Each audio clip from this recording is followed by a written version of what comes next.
Hey there, Lurkers. What do you think about zombie brands? Do you want to play a game? Subjective and a little bit of a twist. Sounds like... Hey, Willie, what's the difference between an old bus station and a lobster with breast implants? Excuse me? One's a crusty bus station and the other's a busty crust station. So let's lurk!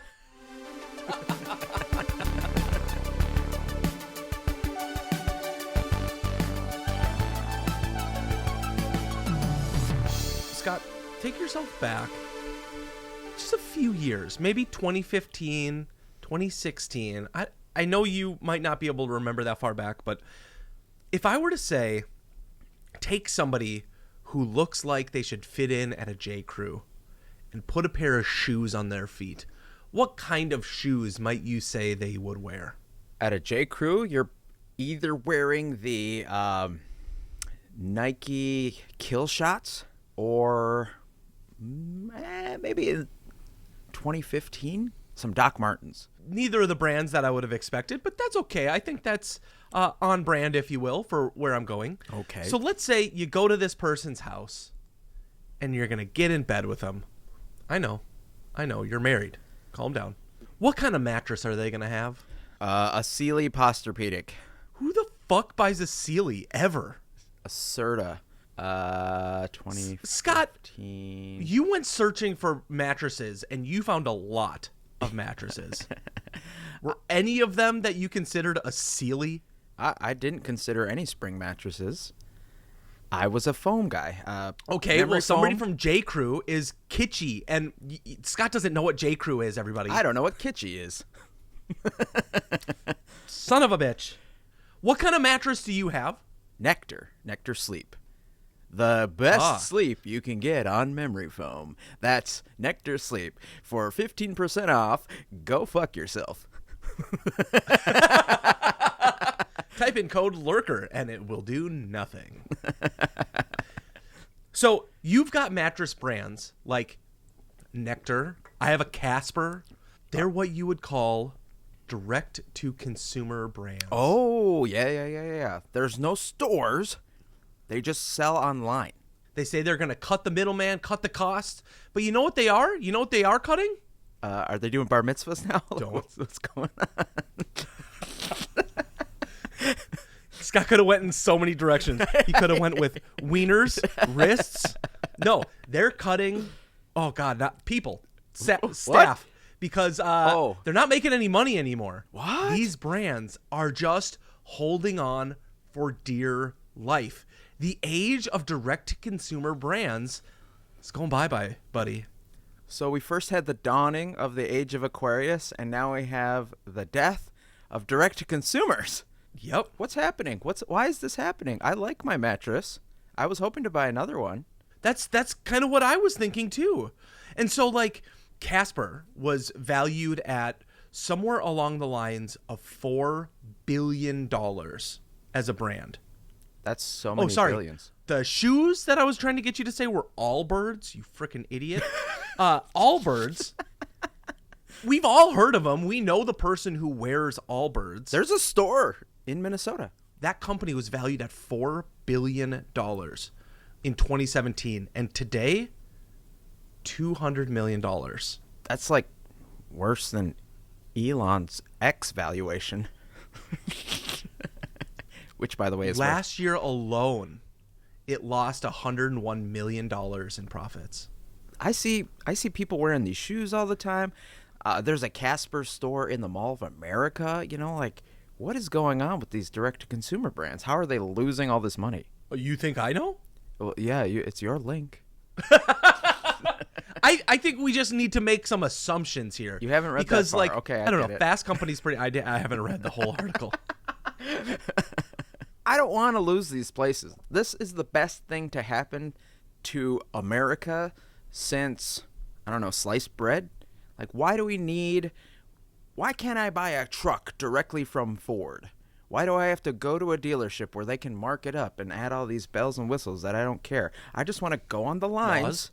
Truck nuts. Why can't I just go online and say, I want this color, I want this many wheels, yes, I only need 3, I need 2 doors, not 4. I just want to pick what I want, and then I want it to show up at my house. Why is that so hard, America? I think I know. So not reading this article from Fast Company, which is and it linked shows down below. Thanks. Here's my assumption. If I were to go onto Amazon to buy something or go to like a reputable site like Nike, I'm going to see reviews for the product that I'm purchasing. Right.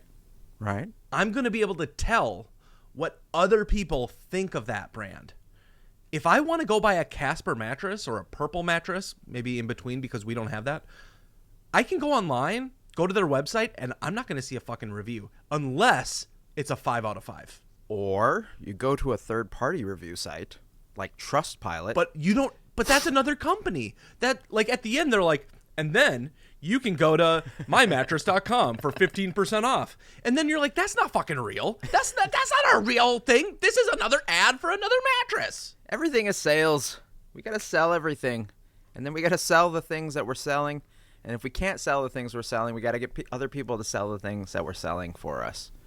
I don't like it. But honestly, Nectar mattresses are amazing. You should buy them. Don't let this company go under. People apparently are not sleeping enough on these mattresses. I don't think people are sleeping enough in general. That's true. That explains our eyes today. Yes. That explains our eyes. For when we're recording this, Willie and I stayed up way too late trying to hand out candy last night. And I don't know. It wasn't even that cold, but no kids showed up. Or not enough kids showed up. It was sad. I heard somebody try to downplay the blizzard of 91. They weren't alive. And you, sir, are a dick. You're a real dick. They're too old that they don't remember the trauma. I had to wear a sweatshirt over my costume. It was embarrassing. Well, speaking of brands that people don't really want, yet we're forced to have shoved down our throat, Gluck Gluck style every single week, if not every single day. Willie, Glizzy's on the streets. Before we go into our normal games, have I got a game for you? Go ahead and click on this link because I found out about something that maybe we should take a little vacation and go watch. Oh, no. Okay, so I had a dream. Before I click on this link, I had a dream about centipedes last night. Okay. And I woke up this morning like, You're not going to want to click on this link then. Are you serious? It's Scott? It's as scary, if not more, than our worst fears come to life. Ladies and gentlemen. Ladies and gentlemen, for your viewing pleasure and for maybe the detriment of all society, the Florida Man Games are coming in February. Just like Florida Man. What is Florida Man Games? Well, you can watch, compete against friends, and get ready to laugh until it hurts as you dive headfirst into the most insane athletic showdown on earth, the Florida Man Games, where the events are as unexpected as the headlines that inspired them, where the athletes are, let's just say, unconventionally talented. Think you've seen the wild? Think again. From wrestling in the mud to running from actual sheriff's deputies, the Florida Man Games is where the bizarre meets brawn and sanity is optional. This isn't a competition. No. It is a one-of-a-kind Floridian spectacle. Think you can handle it? Prove it, because not only can you buy tickets, you can register to participate. Willie, I'm going to read these events to you, and you just tell me on a scale of yes or no, are you interested in watching or maybe even participating? What I heard from that first bit is that you can just buy tickets to participate. This is what I've wanted out of the Olympics. Every photo on this website is of a brawny man that is overweight with a giant beer belly. And just a towel. I think I have a chance to compete. I will tell you if I'm competing. Okay, all right. Competition number 1, weaponized pool noodle mud duel. I'm going to watch this. I'm not going to compete because I always got bullied with those pool noodles as a kid. This is a little too much trauma-inducing for me, okay? And in the YMCA shower.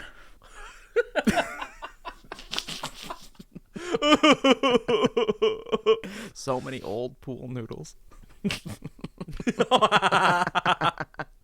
All right, the evading arrest obstacle course. You are actually chased by a sheriff's deputy as you go through this obstacle course. I'm 100% into it. I want to point out that one of my like core memories growing up was me with rollerblades on, getting chased by two bullies, climbing fences, running through fields, all while wearing my rollerblades. You're training for this without even realizing it. You're ready to go. I've been drinking since 6. Age, not AM. All right, the Category 5 cash grab is you and possibly a team standing in one of those money boxes where they whirl cash around you. Who wouldn't want to sign up for that?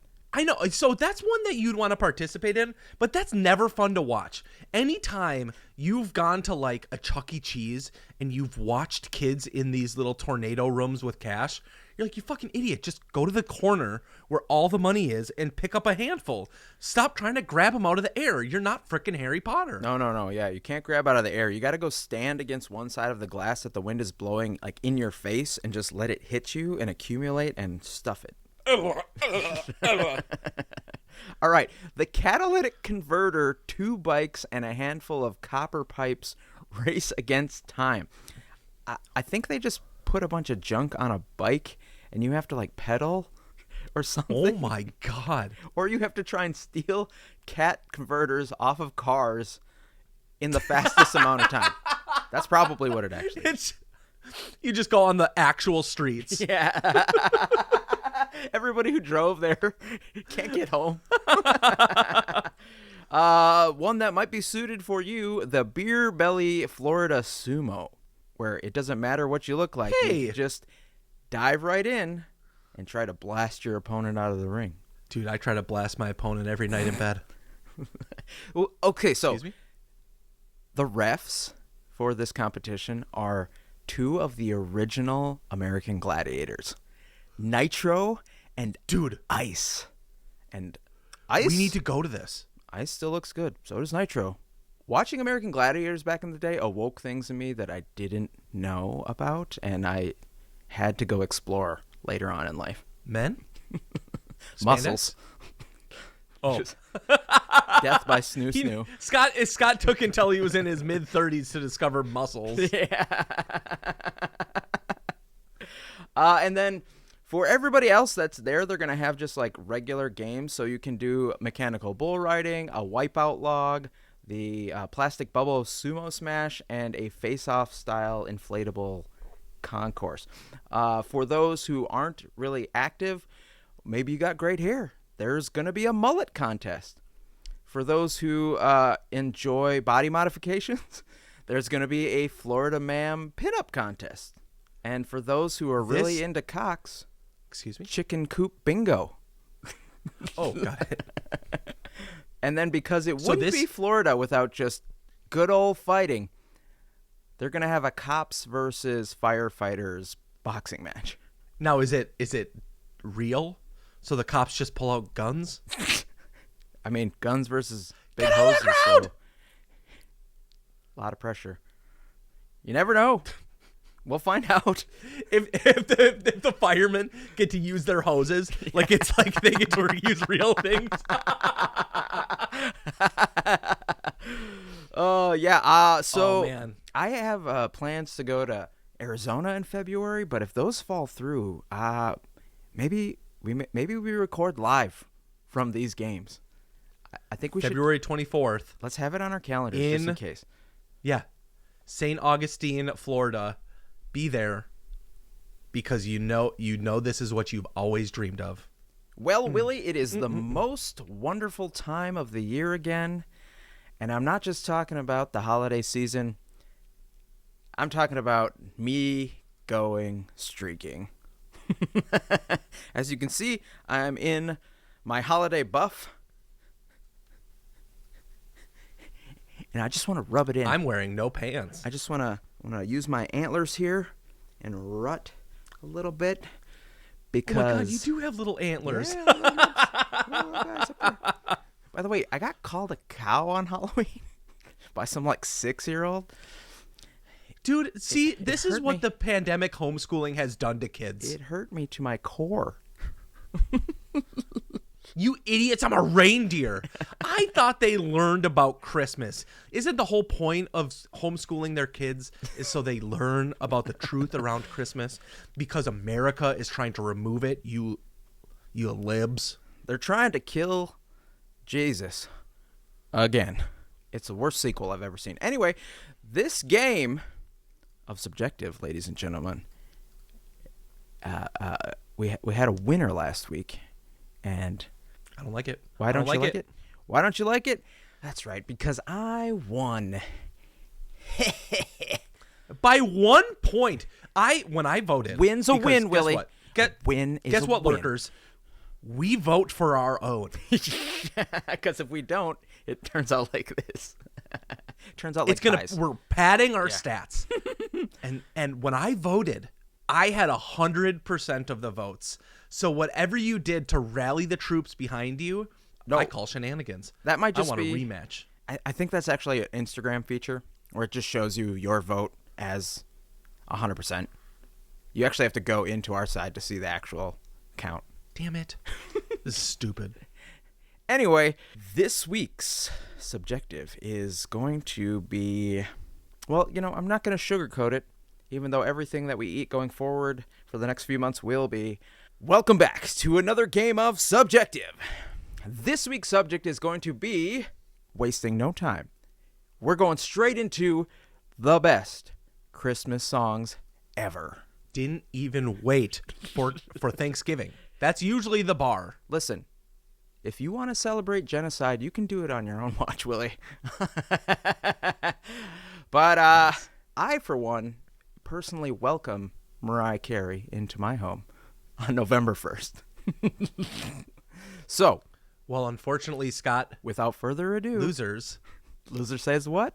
my first pick is All I Want for Christmas Is You by Mariah Carey. She stays in the Matson household. With my first pick, I'm going with Peace on Earth / Little Drummer Boy by David Bowie and Bing Crosby. So cute. My number 2 choice, a classic. My sister would disown me if I didn't pick it. White Christmas. By Bing Crosby. Good choice. Excellent choice. For my number 2, I'm going with Christmas Time Is Here. You know it from the Charlie Brown Christmas Special by the Vince Guaraldi Trio. My wild card, keeping it fun and sexy on Halloween, the 1983 hit Jingle Bell Rock by Bobby Helms. For my number 3, this is probably my favorite Christmas song of all time. It is called The Christmas Song by Nat King Cole. Well, Scott, my number 4 pick, because Home Alone is my favorite Christmas movie, the 1958 classic Rockin' Around the Christmas Tree by Brenda Lee. For my number 4, I'm going with Christmas Eve / Sarajevo by the Trans-Siberia Orchestra. My number 5 pick, because it is the return of the best. This is the year that we're going to get a remake of this song. I can guarantee it.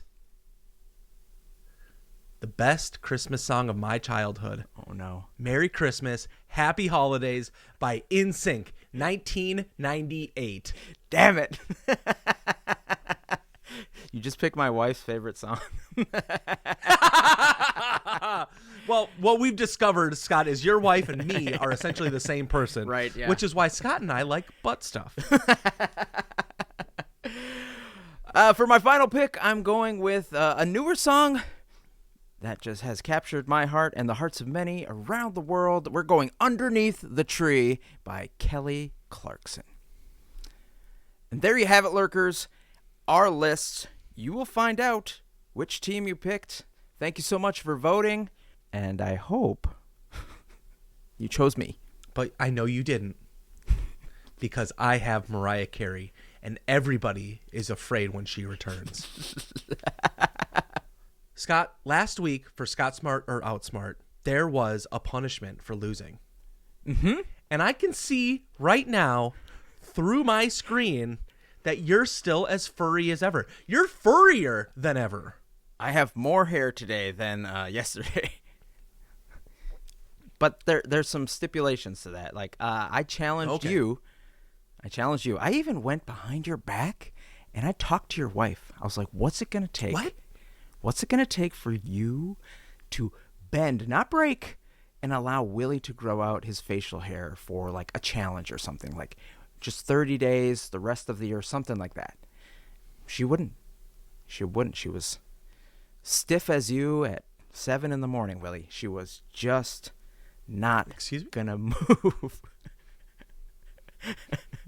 Because you're old, you're creaky, and you get out of bed and you're just like, you make all those noises. So my wife is also the same way. She only likes me, I think, because I have facial hair.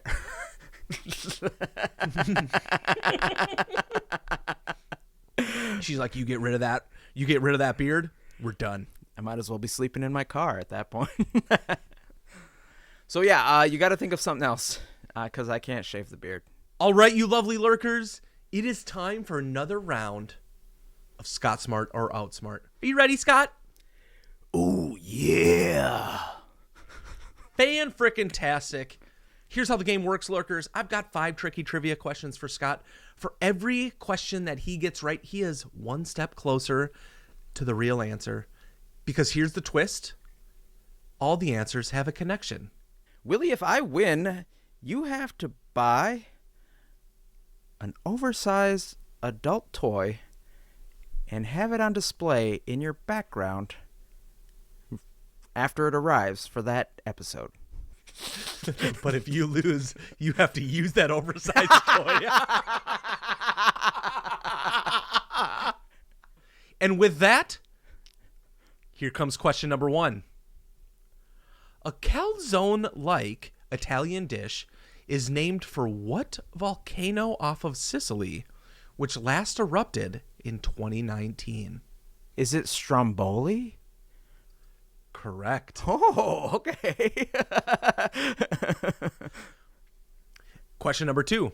Which card in a standard 52-card deck is identified with the beautiful and daring biblical heroine Judith? Is it the Queen of Hearts? Correct. Question number 3. On Friends, what's the name of Phoebe Buffay's identical twin sister first played by Lisa Kudrow on Mad About You? Is it Maleficent? Incorrect. Question number 4. In a classic comic strip, what bumbling Frenchman would often say, "After you, my dear Alphonse," to his brother? No clue. Right. Question number 5. Cicatrix is a medical term for what physical feature associated with famous historical figures from Henry V to Al Capone? What's a scar? Correct. So you got Stromboli, the Queen of Hearts, Blank blank. and Scar. These are all Disney villains. That is correct. Yeah. I am not thrilled about having to buy a large adult toy, but my wife is going to be thrilled. Well, that's our show, lovely lurkers. Thank you so much for hanging out. Please tell a friend if you like the show, because we want to make it better for you and for everyone else. And rate and review wherever you lurk. We appreciate your love. So remember, be kind to one another, and we'll see you on Saturday.